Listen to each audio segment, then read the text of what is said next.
Bienvenue au US Space and Rocket Center, le siège de Space Camp. À l'arrière-plan, vous verrez le monoplan Quick, le premier avion à être conçu et construit ici dans l'Alabama. Il a été construit par l'inventeur William Lafayette Quick et son premier vol a été réalisé en 1908 tout près de notre ville natale Huntsville, à la communauté de Newmarket. Afin d'entrer dans l'histoire d'Alabama, William Lafayette Quick a dû créer une conception aérodynamique.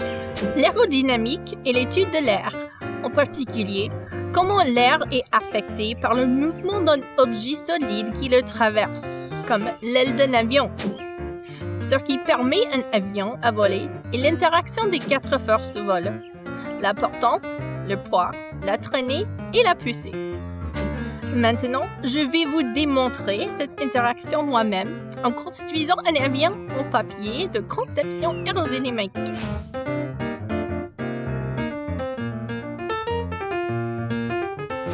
La portance et le poids sont des forces adverses. Les avions ont besoin de la portance afin de s'élever dans les airs. Si un avion peut générer de la portance plus forte que le poids, il s'élève. Il atteint cette portance nécessaire quand la pression au-dessus de l'aile est plus élevée que la pression au-dessus. Ainsi, l'aile montera à la zone de pression inférieure, atteignant la portance. Tout cela est possible puisque les ailes sont courbées d'une forme d'un profil aérodynamique. Les ailes du monoplan Quick nous servent comme excellent exemple. Alors, il existe deux autres forces nécessaires au vol: la poussée et la traînée. Comme la portance et le poids, la poussée et la traînée sont des forces adverses. La traînée, souvent appelée la résistance de l'air ou au vent, s'oppose à l'avancement de l'avion. Cette force peut être causée par la conception de l'avion ou comme sous-produit de la portance.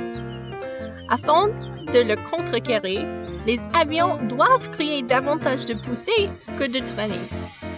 La poussée est souvent créée par le moteur d'un avion. En cas de mon avion en papier ici, je dois fournir la poussée moi-même. Et ce sont les quatre forces du vol.